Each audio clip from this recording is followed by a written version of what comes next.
Hi everyone, welcome back to my channel. I hope you are all doing well.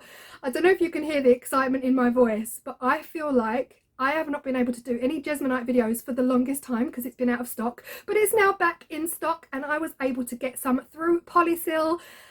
And here we are. I'm actually going to be doing a video today based on the most common question that I get asked all the time by you guys. My inbox on my Instagram is regularly full, and the biggest question I get asked about Jesmonite is how do I get my Jesmonite black?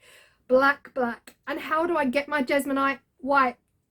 White, not just white. The advice I always give is go slowly, add a little bit at a time. But in today's video, I'm going to show you exactly how I get my Jesmonite black and white.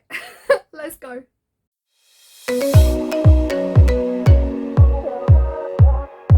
Like I said at the beginning, this is the biggest question I get. How do we get those true colours?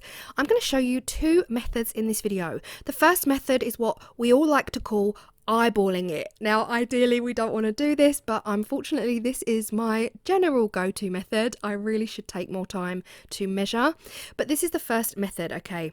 The first mould I'm going to use is this pot mould. I absolutely love it. It takes around 1,300 grams total in Jesmonite.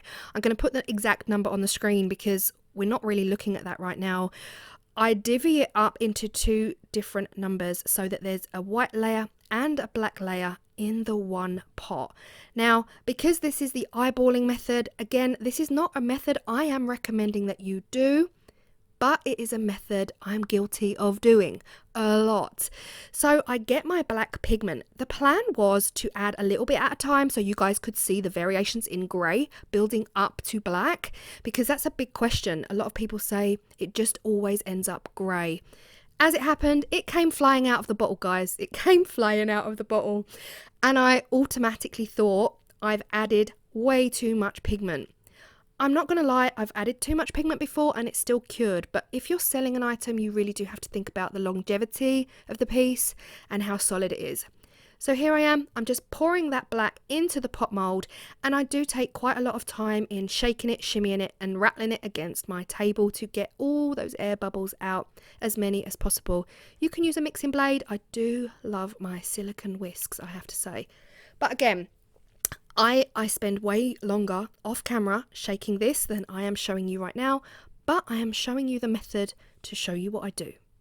Moving on to the white in the eyeball method. Again, I'm doing exactly the same. I've worked out my maths, how much is left, how much is needed, and I've mixed that Jesmonite. The other thing to point out, guys, if you do not follow the 1 to 2.5 ratio, you also risk your piece being weaker.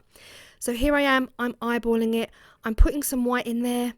I feel like maybe I could have put more, but as I'm starting to stir it, I feel like this is a true white, so I carry on regardless and I pour it into the mould, doing the same thing again, filling it up. I left around half an hour between that black and the white because I don't want them to mix. I want them to have cured and set, and I want the distinctive black and white layer. And I already realised at this point I haven't put enough in, so off camera I mixed up another little baby batch and I filled that to the top.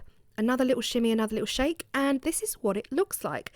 Now, first glance, this is the eyeball method. Remember, guys, I can see a difference in the white shades, so I can already see that I added more white pigment to that last little bit than I did to the original white. And it's so subtle, but I could see it.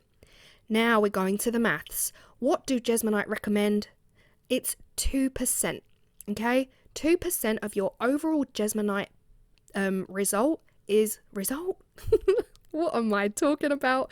2% of your overall Jesmonite volume is what you want to add in pigment, maximum. You don't go more than 2% because it can risk the piece's structure. It can make it weaker, can make it crumble. So these trays I know take 350 grams of Jesmonite. 2% of 350 grams is 7. It's easy to work it out because I'm really bad at maths, but if I look at 1%, 3.5, double it, 7. So I know that one of these trays can take 7 grams of pigment. And actually, as I was weighing it, you've got to weigh it out, guys.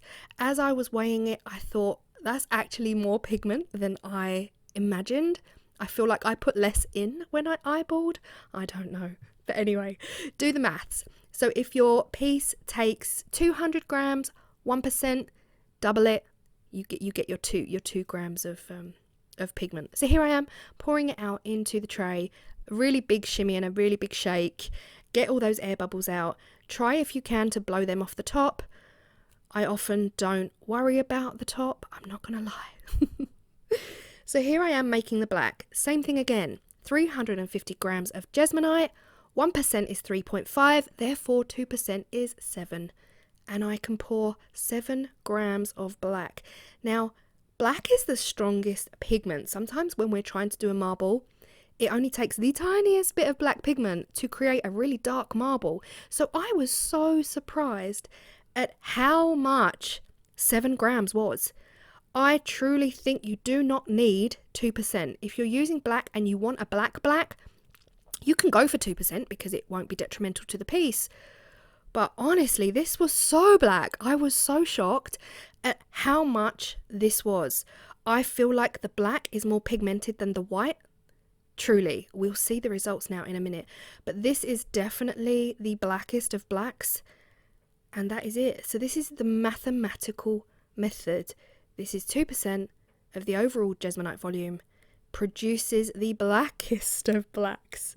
Now, here is something I like to do often, and I forgot to do it on the pot, but I'm going to show you here is just get a cocktail stick and run it along the inside edges of your molds just to release any of those air bubbles. I often forget. Sometimes I remember. Life is like that. But here you see me doing that. And it really does give a much better result. You'll see the end products and we'll talk about it a bit more. But we're not scratching the silicone. We're just gently running that stick along the edge because you do not want to scratch your silicone. Right, we are on demold now. Now this is obviously, I'm stating the obvious here. I was going to say this is the black one, but I think you guys know that. So here we are. First initial thoughts were, I left it in the mould too long. This is 50 minutes after pouring, way too long. But this is a good example to show you guys what happens. They start to sweat. This is why you need to get them out after 30 minutes. You can see watermarks here. Luckily for me, there's no watermarks on the actual flat surface because I've had that happen before and it's not pretty and it never comes out. Whereas on around the sides, I'm not worried about it. I'm not worried about it at all. I'm just going to give them a little sand and they'll be fine. The white, absolutely beautiful and clear. Let me know your thoughts at this point. So the black is definitely a black. The white right now looks about as white as I could possibly imagine it would be. We're going to compare against the eyeballed pot. To me, they're very similar. They're very similar. I do feel like the pot is a tad whiter, but that might be the light, it might be my eyes. The black 100% is darker than the pot. So even though I put a lot in the pot and I was worried, it wasn't even enough. It wasn't 2% because when I measured it and I weighed it accurately, it was so much blacker. I'm just showing you this for reference. This is how I dry mine. I put them on a cake rack and then 24 hours later, after sanding, I seal. Here is an overview of the black. The black where I measured it accurately, the 2% allowed, I feel like is black enough. I don't think you can get darker. Whereas the eyeballed one, I'm really surprised. I thought I put way too much in. Look at that bad edge. That's a bad edge. The cocktail stick definitely worked on the tray. But I really thought I put too much in. And I can see where people might feel like they've put too much in and it's just not enough black. So measuring is definitely the way forward. And the same with the white. Here is the white against the white. The tray being the measured and the pot being the eyeballed. I don't see much of a difference. It really depends on light. I also feel like the pot is whiter. I don't know. Let me know your thoughts. But yeah, definitely measure it. You will get that true color. And I hope you have found this video helpful. It definitely goes to show that sometimes eyeballing it, we just feel like we're putting way too much in, but it's still not enough. It's not 2%.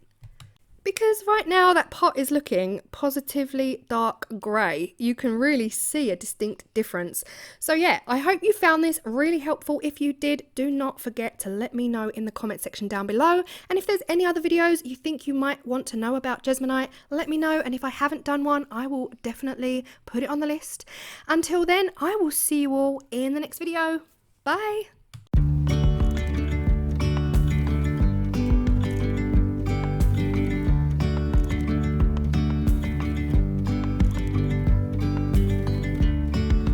Yesterday there was sun in the